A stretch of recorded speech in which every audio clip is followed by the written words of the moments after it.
ഇന്നത്തെ നമ്മുടെ ഈ ചർച്ചയിലേക്ക് എല്ലാവർക്കും സ്വാഗതം. ഈ ചർച്ച തുടങ്ങുന്നതിന് മുൻപ് നിങ്ങൾ ഈ ചാനൽ ലൈക്ക് ചെയ്യാനും ഷെയർ ചെയ്യാനും സബ്സ്ക്രൈബ് ചെയ്യാനും മറക്കരുത്. നിങ്ങളുടെ പിന്തുണ ഞങ്ങൾക്ക് വളരെ പ്രധാനപ്പെട്ടതാണ്. അപ്പോൾ ശരി, നമുക്ക് വിഷയത്തിലേക്ക് കടക്കാം. അസ്സലാമു അലൈക്കും വറഹ്മത്തുള്ളാഹി വബറകാതുഹു. പ്രിയപ്പെട്ട സഹോദരങ്ങളെ, നിങ്ങൾ ഈ സ്ക്രീനിൽ കാണുന്ന ഫോട്ടോ പയ്യോളിയിൽ ഒരു പാവപ്പെട്ട കുടുംബം വീട് വെക്കാൻ വേണ്ടി ഉദ്ദേശിക്കുന്ന ഒരു സ്ഥലത്തിന്റെ ഫോട്ടോ ആണ്. വളരെ പാവപ്പെട്ട കുടുംബമാണ്. ഈ സ്ഥലം തന്നെ വാങ്ങിയത് വളരെ പ്രയാസപ്പെട്ടുകൊണ്ടാണ്. വെള്ളം നിൽക്കുന്ന ഒരു പ്രദേശം കൂടിയാണത്. അവിടെ മണ്ണിട്ട് നികത്തിയാൽ മാത്രമേ വീട് വെക്കാൻ സാധിക്കുകയുള്ളൂ. 3 ചെറിയ മക്കളാണുള്ളത്. കൂലിപ്പണിക്ക് പോയി നിത്യജീവിതം പുലർത്തുന്ന ഒരു കുടുംബമാണ്. വാടക വീട്ടിലാണ് ഇപ്പോൾ അവർ താമസിച്ചു കൊണ്ടിരിക്കുന്നത്. അവിടുന്ന് പോകാൻ വേണ്ടി വാടകക്കാരൻ, അതിൻ്റെ ഉടമസ്ഥൻ ആവശ്യപ്പെടുന്നുണ്ട്. അത്രയേറെ ഒരു പ്രയാസത്തിൽ എവിടെ പോകുമെന്നൊന്നും അറിയാതെ വല്ലാതെ വിഷമിച്ചു നിൽക്കുകയാണ്. അവർക്കിപ്പോൾ ഒരു 3 ലോഡ് കല്ല് കിട്ടിയാൽ, അതിൻ്റെ സിമൻറ്റും കിട്ടിയാൽ അവർക്കൊരു അടിത്തറ പാകാം, അതിൻ്റെ മുകളിൽ എന്തെങ്കിലും വെച്ച് കെട്ടിയിട്ട് താമസിക്കണം എന്ന് ആഗ്രഹിക്കുന്നുണ്ട്. അത് എത്രയും പെട്ടെന്ന് തന്നെ നടക്കേണ്ടതുണ്ട്. കാരണം വാടക വീട്ടിൽ നിന്ന് ഇറങ്ങിക്കൊടുക്കാൻ ആവശ്യപ്പെടുകയാണ്. കഴിയുന്നവരൊക്കെ നിങ്ങളുടെ സ്വതക്ക ഇതിനു വേണ്ടിയാവട്ടെ. ഇനി ആർക്കെങ്കിലും നേരിട്ട് വന്ന് കണ്ട് ബോധ്യപ്പെട്ട് വല്ലതും ചെയ്യണമെന്ന് ആഗ്രഹിക്കുന്നവരുണ്ടെങ്കിൽ അവർക്ക് ഈ നമ്പറുമായി ബന്ധപ്പെട്ടാൽ, ഗൂഗിൾ പേ നമ്പറാണ്, അതിൽ ബന്ധപ്പെട്ടാൽ ഇൻഷാ അല്ലാഹ് നിങ്ങൾക്ക് വരാവുന്നതാണ്, കാണാവുന്നതാണ്, ബോധ്യപ്പെടാവുന്നതാണ്. വളരെ പ്രയാസം അനുഭവിക്കുന്ന കുടുംബമായതുകൊണ്ട് തന്നെ നിങ്ങളുടെ അകമഴിഞ്ഞ സഹായം, അത് കല്ലായോ പണമായോ സിമൻ്റായോ എങ്ങനെയാണോ നിങ്ങളെ കൊണ്ട് സാധിക്കുക അതൊക്കെ ചെയ്ത് ഈ പാവപ്പെട്ട കുടുംബത്തെ സന്തോഷിപ്പിച്ച് രക്ഷപ്പെടുത്തണമെന്ന് വിനയപുരസരം അഭ്യർത്ഥിക്കുകയാണ്. സഹായിക്കുന്ന എല്ലാവർക്കും അള്ളാഹു അർഹമായ പ്രതിഫലം നൽകട്ടെ. ഇൻഷാ അല്ലാഹ് എല്ലാ വേദികളിൽ വെച്ചും എല്ലാ നല്ല സദസ്സുകളിൽ വെച്ചും നിങ്ങൾക്ക് പ്രത്യേകം ദുആ ഉണ്ടായിരിക്കും എന്ന് ഉണർത്തി വിനീതൻ അബു ഹിബ അഷ്റഫി പയ്യോളി. അസ്സലാമു അലൈക്കും. ഈ ഗുരുവട്ടിയുടെ കഥ ആലോചിക്കുമ്പോഴേ സത്യത്തിൽ സുഖല്ല. ഇപ്പൊ ഇതുവരെ എ പി ഉസ്താദ് സുന്നത്തുകാർ സുന്നിയാണെന്നും ശംസുലമ്മ പറഞ്ഞിക്കണ് സുന്നിയല്ലാത്ത ആളെ അമീറാണ് ആരെ എ പി ഉസ്താദെന്നും, അബൂജാലിന്റെ മക്കാമെത്തിച്ച ആളാണെന്നും, അബൂജാലിന്റെ സ്ഥാനത്തേക്ക് കയറിപ്പോയ ആളാണെന്നും, എന്തെല്ലാമായിരുന്നു ഗ്രാൻഡ് മുഫ്തിനാണെന്നും ഈ കാട്ടുകളെ സമ്മത നൗഷാദൊക്കെ പ്രസംഗിച്ചിട്ടുണ്ട്. അങ്ങനെ ഉസ്താദിന്റെ അന്നത്തെ ഭാഷയിൽ ഇന്ന് ഉസ്താദ് എന്നൊന്നും പറയാൻ പറ്റില്ല, ഞാനത് പറയലുമില്ല. അപ്പൊ 2 ദിവസം കൊണ്ട് ഇപ്പൊ ഇത് മാറി. ഇപ്പൊ എന്താ, ഇപ്പൊ എ പി ഉസ്താദ് സുന്നിയാണല്ലോ. ഞങ്ങൾ അന്നത്തെ എ പി ഉസ്താദിനെ ഇഷ്ടപ്പെടുന്നു, ഇന്നത്തെ എ പി ഉസ്താദിനെ ഞങ്ങൾ ഇഷ്ടപ്പെടുന്നു. ഞങ്ങളിപ്പോ എ പി ഉസ്താദിന്റെ മാർഗത്തിലാണുള്ളത്. എ പി ഉസ്താദ് പഠിപ്പിച്ച ആശയപ്പ ഞങ്ങൾ പറയുന്നുണ്ട്. നിങ്ങളൊന്ന് ആലോചിച്ചോ, ഞാൻ കേൾപ്പിച്ചുതരാ. ഈ അംകാളെ കുതിരവട്ടത്തിൽ എടുക്കുവോ? ഇവരിപ്പോ കാരണം പറഞ്ഞ എന്താ, ഒരു കാരണം ആകപ്പാടുള്ളേനി എ പി ഉസ്താദിനോട് പോലും എതിരാകാൻ കാരണം ശംസുലമ്മയോട് തെറ്റിയതാണല്ലോ. അതിപ്പോ എ പി ഉസ്താദ് തൗബ ചെയ്തു. അതുകൊണ്ട് ഇപ്പൊ ഞങ്ങളിപ്പോ എ പി ഉസ്താദിന്റെ കൂടെ ആയി. അപ്പൊ ഈ കാരണം മുമ്പ് ഉണ്ടായിന് നമുക്കാളെ 2013 തൊട്ട് 2024 വരെ സുൽത്താനുലുമ്മ എന്ന് പറയുമ്പോഴും ഈ ശംസുലുമ്മ പറഞ്ഞ ആ കാരണം അവിടെ ഉണ്ടായിനി. എന്നിട്ടും എ പി ഉസ്താദ് സുൽത്താനുലുമ്മേനി. പിന്നെ എ പി ഉസ്താദ് സുന്നത്ത് വെക്കാൻ സുന്നിയായി, വീണ്ടും സുന്നിയായി. പഴയ ഒരു എ പി ഉസ്താദുണ്ട്, ഞങ്ങളൊക്കെ മഹബത്ത് വെക്കുന്ന ഇന്ന് വായിച്ചിട്ടുണ്ട്. ഇതൊരു സാമ്പിൾ മാത്രം കേട്ടോ. എ പി ഉസ്താദ് എന്ന് പറയാൻ പാടില്ല, ഞാൻ അങ്ങനെ പറയലില്ല എന്ന് കഴിഞ്ഞാലും പ്രസംഗിച്ചാണ്. ഇപ്പൊ ഇന്നലെ കൊയിലാണ്ടിന്ന് ഇഞ്ഞാന്ന് മാറി എ പി ഉസ്താദിന്റെ ആളാകാൻ നോക്കുവോ. ഞാൻ കാണിച്ചു തരാം. ഓന്റെ വാക്കും ഭയ ചാക്കും കീറച്ചാക്കും വരാൻ മാതിരില്ലേ. ഇവിടെ ഒന്നും അറിയാം, അവിടെ വേറെ ഒന്നും അറിയും. ഇതിഞ്ഞെപ്പോഴാ മാറുന്നറിയില്ല. അപ്പം ബക്കറ്റിന് ഓട്ട വീണിക്കണം, ബക്കറ്റ് പിടുത്തം വിട്ടിക്കണം. മൊത്തം ബക്കറ്റിന്റെ ഒന്നും ശരിയാകുന്നുണ്ട്. ഇപ്പൊ ബക്കറ്റ് ഇവിടെ പ്രസംഗിച്ചാലും ഈ കോളാമ്പികൾ മുഖ്യമാണ് പ്രസംഗത്തിന്. കാരണം തനി പൊട്ടത്തരെ പറയുള്ളൂ ബക്കറ്റ്. ഉടനെ ബക്കറ്റിനെ കോളാമ്പികൾ വിടും. അതുകൊണ്ടാണ് ഇപ്പം മെല്ലെ മീനങ്ങാടി സുലൈമാന്റെ മതവും പാടി നടക്കുക. ഇപ്പോൾ ബക്കറ്റിനെ നക്കാൻ കിട്ടുന്നുണ്ടാവില്ല. ഇവരത് വിഷയങ്ങൾ പറയുകയാണെങ്കിൽ നമുക്ക് പഴയ കാലത്തെ, ഇന്നാള് ഞാൻ പറഞ്ഞ മാതിരി പഴയ കാലത്തെ കഥ ഇങ്ങനെ ഓർമ്മ വരിക. നിങ്ങൾക്കൊക്കെ ഇപ്പൊ എത്ര വയസ്സായി? എനിക്ക് ഏതായാലും 10-47 വയസ്സായിക്കണ്. ഉള്ളത് പറയാലോ. അപ്പൊ നമ്മുടെയൊക്കെ ചെറുപ്പത്തില് പറഞ്ഞാൽ ഏകദേശം ഒരു 97, 96, 95 അവിടുന്ന് ഇങ്ങോട്ടിട്ടില്ല, അവിടുന്ന് അങ്ങോട്ടല്ല, ചിലപ്പോ ഏകദേശം ഒരു 2000, പിന്നെ 2000 ഒക്കെ പുറക്കുന്നതിന്റെ നേരെ തൊട്ട് മുമ്പ് അങ്ങനെ മനസ്സിലായിക്കോളി. 90കളിലൊക്കെ ഏതായാലും ഉണ്ട്. അതെന്താ സംഗതി അറിയോ? നമ്മള് അന്നൊക്കെ വാപ്പാരൊക്കെ പണിക്ക് പോവുക, രാവിലെ പണിക്ക് പോയിട്ട് വൈകുന്നേരത്താണല്ലോ വരിക. എന്നാ മക്കളെ ഞങ്ങള് പീടിയിൽ പോയിങ്ങാണ്ട് നാളേക്കൊക്കെ സാമാനം പിന്നെ സാധനമൊക്കെ കൊണ്ടുവന്നോളീന്ന് പറയാലോ. അപ്പൊ നമ്മള് അങ്ങാടിയിൽ ഇറങ്ങിയാലേ, ഇപ്പൊ നമ്മളെ നാട് എവിടെ വെച്ചാല് ഉച്ചാരക്കടവ അങ്ങാടിയിൽ എന്ത് ചെയ്യും, വ്യത്യസ്തമായ അങ്ങാടി കച്ചവടക്കാര് വരും. അങ്ങാടി കച്ചവടക്കാര് പറഞ്ഞാല് പിന്നെ തുണി കച്ചവടക്കാര്, അതുപോലെ പുതപ്പിന്റെ കച്ചവടക്കാര്, അതുപോലെ അങ്ങാടി മരുന്ന്, പച്ചമരുന്നുകള്, തൈലം, ഇതുപോലെയുള്ള ആൾക്കാരൊക്കെ വരും. എന്നിട്ട് അവരെന്ത് ചെയ്യും, അവരത് ഇങ്ങനെ അനൗൺസ് ചെയ്യും.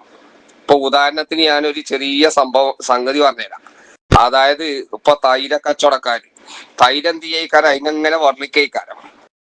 കാൽമുട്ട് വേദന, കൈമുട്ട് വേദന, നെഞ്ചിരിപ്പ്, കഫക്കെട്ട്, അതുപോലെ കാൽമുട്ട് വേദന, തരിപ്പ്, കോച്ചില്, കടച്ചില്, എല്ലാറ്റിനുള്ള പ്രതിവിധിയാണ് ആടലോടകം, തിപ്പല്ലി, കുറുന്തോട്ടി, ആടലോടകം. അതേ ഇങ്ങനെ എന്ത് ചെയ്തു, പച്ചമരുന്നിന്റെ കുറെ പേര് അതിലൊക്കെ 3-4 ദിവസം വെള്ളത്തിലിട്ട് വെച്ചിട്ട് അത് പൊടിച്ച് അരിച്ചുണ്ടാക്കിയ നാടൻ ചേരക തൈലമാണ്. വരൂ സുഹൃത്തുക്കളെ, അടുത്തേക്ക് വരൂ, ഇതാ നിങ്ങൾക്കത് ഇവിടുന്ന് ഞങ്ങൾ ചെറിയ ബോട്ടിൽ വിൽക്കുന്നത് 15 രൂപ, ചെറിയ ബോട്ടിൽ 10 രൂപ.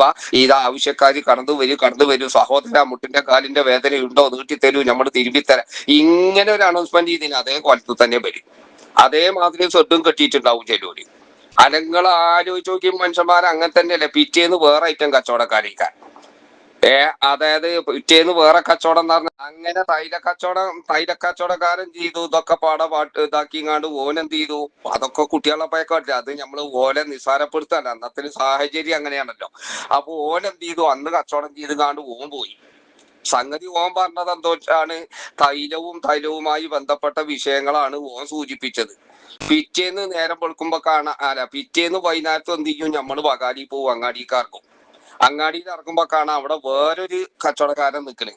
ഓന്റെ അടുത്ത് എന്തുണ്ടല്ലോ, അതാണ് പാൽക്കായ കച്ചവടമാണ്. പാൽക്കായ നിങ്ങൾക്ക് മനസ്സിലായില്ലേ? സാക്ഷാൽ അറേബ്യൻ പാൽക്കായം. പിന്നെ പണ്ഡിതൻ മുതൽ പാമരം വരെ, പണ്ഡിതനും പാമരനും തൊഴിലാളിയും മുതലാളിയും ചെറിയവരും വലിയവർക്കും എപ്പോഴും ഉപയോഗിക്കാൻ പറ്റുന്ന പാൽക്കായമാണ് സാക്ഷാൽ അറേബ്യൻ പാൽക്കായം. ഇതാ ചെറിയ ബോട്ടൽ 10 രൂപ, വലിയ ബോട്ടൽ 10 രൂപ, ചെറിയ ബോട്ടൽ 5 രൂപ എന്നുകാണ്ട് ഓനും പോകും. അങ്ങനെ വ്യത്യസ്തമായിട്ടുള്ള കച്ചവടക്കാർ വന്നിയാണല്ലോ. ഓരൊക്കെ ഇതൊക്കെ പെട്ടിയും പ്രമാണൊക്കെ എടുത്തിട്ട് എന്ന രൂപത്തിൽ തന്നെയാണ് കുറുവട്ടൂരാണ് പറയും. ഇവര് പറയുന്നതൊക്കെ ഒരേ സംഗതിയാണ്, പക്ഷെ അതില് ചെറിയ മാറ്റങ്ങൾ വരുന്നുണ്ട് എന്ന് മാത്രമേ ഉള്ളൂ. മരുന്ന് കച്ചവടക്കാരൻ അങ്ങനെയാണ്. പാൽക്കായ കച്ചവടക്കാരന് അതല്ലേ പറയാൻ പറ്റുള്ളൂ, തൈലം കച്ചവടക്കാരന് അതല്ലേ പറയാൻ പറ്റുള്ളൂ. അതിന്റെ അടക്കാണ് പിന്നെ വേറെ ചോക്കാട് ഭാഗത്തുനിന്ന് ഒരു ചങ്ങായി വരാണ്ടായി. ഓൻ്റെ അതിന് നമ്മളെ നാട്ടിലൊക്കെ പറഞ്ഞിരുന്നത് പലരസം എന്നാ. ഓനെന്താ അനൗൺസ് ചെയ്യാറെങ്കിൽ ഇതാ പിന്നെ സുഹൃത്തുക്കളെ കടന്നു വരൂ, കിലോക്ക് അന്നത്തെ 25 രൂപയെന്നുണ്ട്, 1 കിലോത്തിന് 25 രൂപ. എന്നിട്ട് അതിന്റെ വിഭാഗങ്ങൾ എങ്ങനെ പരിചയപ്പെടുത്തുകയാണ്. ഒന്നിന് നാളികേരത്തിന്റെ സ്വതാണെങ്കിൽ മറ്റൊന്നിന് ജീരകത്തിന്റെ രസ, ഒന്നിന് ജീരകത്തിന്റെ രുചിയാണെങ്കിൽ മറ്റൊന്ന് എഞ്ചിന്റെ എരിവ, മറ്റൊന്ന് എഞ്ചിന്റെ എരിവാണെങ്കിൽ മറ്റൊന്ന് നാളികേരത്തിന്റെ സ്വാദ. കേൾക്കുമ്പോ ബഹുരസം, തിന്നാൽ അതിലേറെ രസം, ഇതിനാണ് പല രസം എന്ന് പറയുന്നത് പറഞ്ഞുകൊണ്ട് ഓനും വന്നീന്നു. ഇന്ന ഒരു രൂപത്തിലേക്കാണ് വട്ടൂരികളെ കലാപരിപാടികളൊന്നും ആലോചിച്ച് നോക്കാണ്. ഈ പറഞ്ഞ സംഗതികളൊക്കെ നമ്മളെ നാട്ടിൽ കഴിഞ്ഞതാ. ഓരോരോ അങ്ങാടി കൂടി ഇന്ന് ഉച്ചാരക്കടവിലാണെങ്കിൽ നാളെ മേലാറ്റൂരാണെങ്കിൽ പിന്നെ പാണ്ടിക്കാട്, ഇന്നമാതിരി കൊടുവള്ളി, പാനൂര്, കുണ്ടോട്ടി, ഈ ഒരു വട്ടത്തിനാണ് പല കലാപരിപാടി. ഒന്ന് ആലോചിച്ച് നോക്കി നിങ്ങൾ. എന്നിട്ട് ഓലാണ് ഞമ്മക്ക് ദീന് പറഞ്ഞിരുന്നതേ. മഷായിക്കന്മാരിൽ വിശ്വാസം ഉണ്ട്, ഓല നമ്മളോട് ചോദിക്കണത്. മഷായിക്കന്മാരിലൂടെ അവരെ പിന്നെ സംഗതി എന്താണെന്നൊക്കെ കണ്ടും കേട്ടും അറിഞ്ഞു നിൽക്കുന്നവരായ നമ്മള്. ഇവിടെ വന്നിട്ട് ഓര് നമ്മളെ പഠിപ്പിച്ചണേ. നിന്റെ ക്ലിപ്പ് മുഴുവൻ ഇറക്ക്, നമ്മ ഒരു ക്ലിപ്പ് യുദ്ധം തുടങ്ങും. ഈ ഒന്നും ഇവിടെ നമ്മളും വിടാം. ഉണ്ടോ ക്ലിപ്പുകളുടെ ഒരു പരമ്പര? നിങ്ങളെയും കൊണ്ടേ ഞങ്ങളെ കയ്യിലുള്ള ക്ലിപ്പ് പോവും. പിളർന്ന് തരിപ്പണവുങ്ങള്, അഡ്രസ് ഉണ്ടാവില്ല ഒരൊറ്റൊന്നിനും. നിങ്ങൾ കണ്ടോളൂ, വലിയ വലിയ പണ്ഡിതന്മാരെ മാത്രം വിളിച്ചു വരുത്തിയിട്ട് പലപ്പോഴും തറയിട്ടാൽ ഹസൻ സഖാഫി കൂടെ ഉണ്ടാവാറുണ്ട്. കുവൈത്തിലെ ആ ഭാഗം കളിച്ചു കൊടുത്ത് കുവൈത്തിൽ പങ്കെടുത്ത വലിയ വലിയ രംഗങ്ങൾ എന്തിനു പറയണം സഹോദരന്മാരെ, ഈജിപ്തിലും അങ്ങനെ കുവൈത്തിലും തുടങ്ങിയിട്ട് ഒരുപാട് സ്ഥലങ്ങളിൽ, ഈജിപ്തിലൊക്കെ എല്ലാ വർഷവും പങ്കെടുക്കാറുള്ള ഇന്ത്യ രാജ്യത്തെ, ഇത് മറ്റേയാൾ സെനഗലിൽ പോയി കാര്യമല്ലപ്പത്, അങ്ങനെ മനസ്സിലാക്കണം. ഇത് വളരെ കൃത്യമായി അവിടെ പോയി പണ്ഡിതന്മാരും എല്ലാ ജനങ്ങളും ആശീർവദിച്ച് എത്രത്തോളം എന്നറിയോ നിങ്ങൾക്ക്, അവിടെയുള്ള അറേബ്യൻ രാജ്യങ്ങളിലുള്ള പണ്ഡിതന്മാർ പോലും